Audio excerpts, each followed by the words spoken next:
The problem says that, let's say we have n stairs, so we are at stair number 0 and we want to reach the top of the staircase. So stairs numbers from 1 through n. And the problem asks what is the number of ways we can reach the top. And at each step we can either jump 1 stair or 2 stair.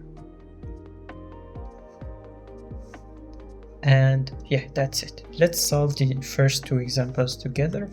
For example, the first example, in the first example, n is 2. So we are here and we want to reach here. There are only 2 ways. The first way is to have 2 jump of length 1. For example, first come here and then come here. And the second way, which I'm going to represent it with another color, is to have only 1 jump of length 2. And that's for the first example. For the second example, n is 3. So we are here, and let me remove this. And there are 3 ways that I'm going to represent them with 3 different colors. First one is to have 3 jumps of length 1.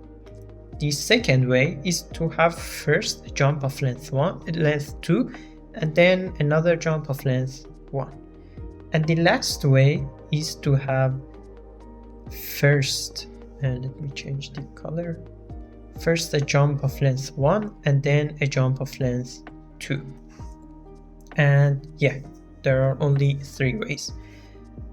And again, it's a good time to pause the video and think of the problem on your own. And now we are going to discuss the answer.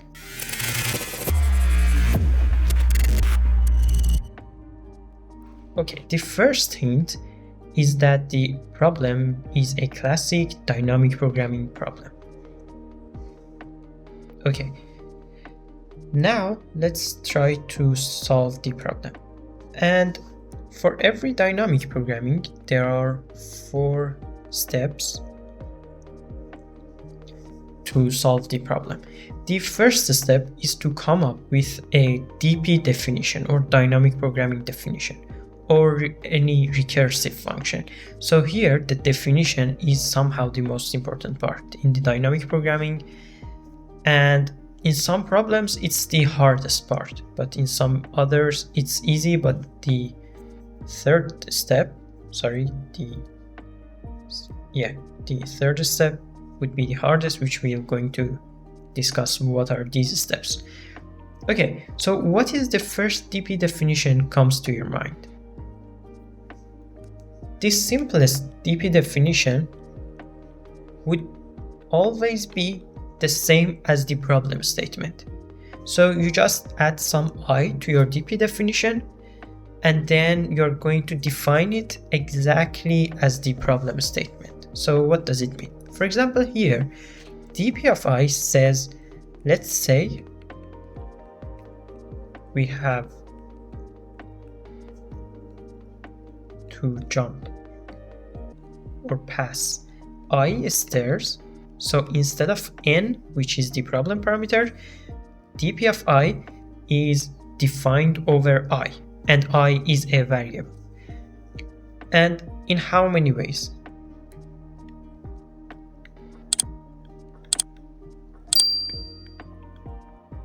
So the sentence is a bit weird, I'm going to explain it.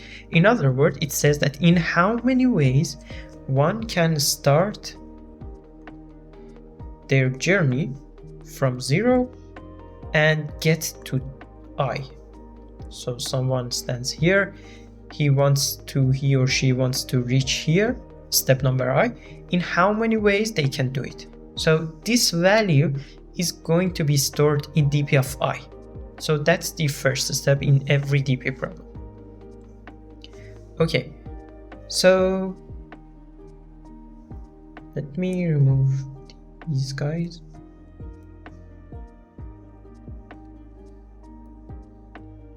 So what is the second step in DP problem?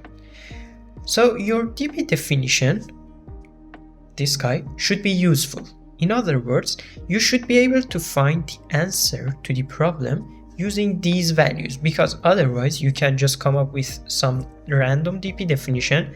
You may be able to compute all values of all DP states, but it's going to be useless because there is no relation between your definition and the problem or the answer to the problem. So in the second step of every DP problem, you should explain why your DP definition, the DP definition you proposed or suggested, is useful. Here, it's very clear because DP of n is simply the answer to the problem, because you just need to plug n into your DP definition. So replace I in this definition with n, and then you will get exactly problem statement. You can do that yourself. Okay, so the second step, I'm going to call it extraction. The first step is definition. So the third step, which in many problems is the hardest part, is to find a DP relation for your definition. So what do I mean? It means that you should be able to find the value of DP of I. So DP of I, you should be able to find it with respect to previous DP values. In other words, for example, there might be a random formula like DP of I minus 1 plus DP of I minus 3, maybe minus 4 times DP of 1. So there should be a formula that computes DP of I with respect to previous values. For example, I minus 1, I minus 3, and 1. All of them should be less than I to be able to compute the value of DP of I. Okay, now let's see if we can find any DP relation for DP of I. So DP of I, if you remember,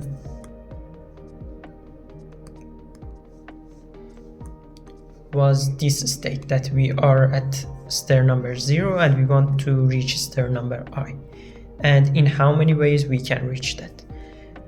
So it's easy to see that there are only two ways. Either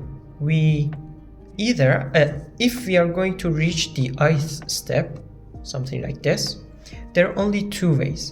Either our last step was something like this, or it was something like this.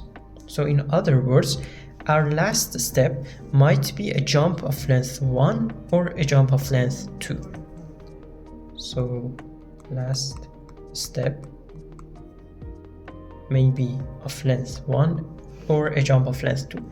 And these two ways are different, of course, because a sequence of jumps that ends with a jump of length 1 is of course different from another sequence of jump that its last jump is of length 2.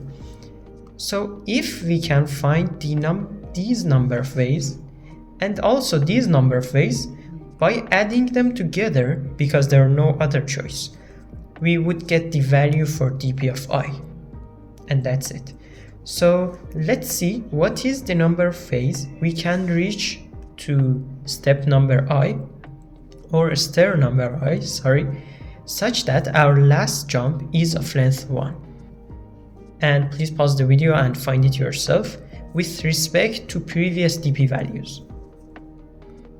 Yes, of course, it's DP of I minus 1. And what is the definition of DP of I minus 1? You just need to plug I minus 1 to the DP definition of DP of I, and you'll get exactly the answer to the question that we were discussing. And what is the number of ways that we can reach stair number I such that our last move is a jump of length 2?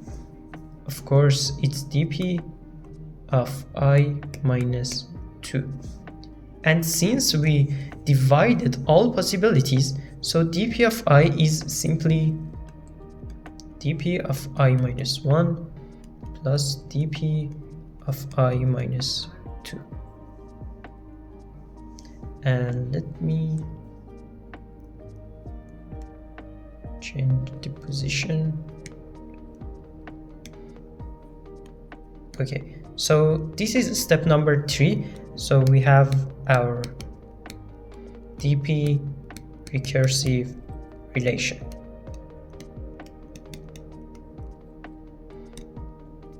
And the last step is basic steps.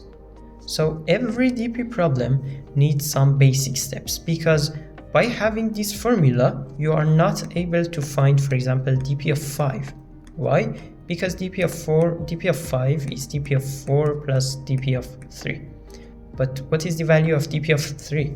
So dp of 3 is dp of 2 plus dp of 1. But what is the value of dp of 1? So dp of 1 is dp of 0 plus dp of minus 1. But dp of minus 1 is meaningless because you can't reach step number I minus 1. So some of these values should be computed by hand and not the recursive relation. So, okay. So the problem here, or the question, is that how many basic steps do we need to compute? And it's easy to see that there only needs to be 2 basic steps, dp of 0 and dp of 1. And both of them are 1, because dp of 0 asks that, let's say that we are at stair number 0 and we want to reach stair number 0. In how many ways we can reach? Of course, in 1 way, to do nothing. Do not jump at all, because you are already at the destination. And dp of 1 says that we want to reach here, stair number 1. In how many ways we can reach from stair number 0? Of course, in 1 way, to apply a one jump of length 1. So both of them are 1. And now by having these 2 values, you can find the value of dp of 2, because dp of 2 is dp of 1 plus dp of 0. Both of them are 1, so dp of 2 is 2. dp of 3 is dp of 2 plus dp of 1, which would be 3. So you might think dp of I is I because this 2 is this 2, 3 is 3, but that's not the case, because dp of 4 now would be 3 plus 2, which would be 5. So in other words, it's like Fibonacci numbers. We have a video on Fibonacci numbers, and in that video we compute Fibonacci number in many ways. I think 3 or 4 ways, and it's an interesting video. Don't forget to check that out. Okay, now let's dive into the implementation, and we are going to use C++ because most of you use C++ for competitive programming. So yeah, before getting to the implementation, please don't forget to like and subscribe.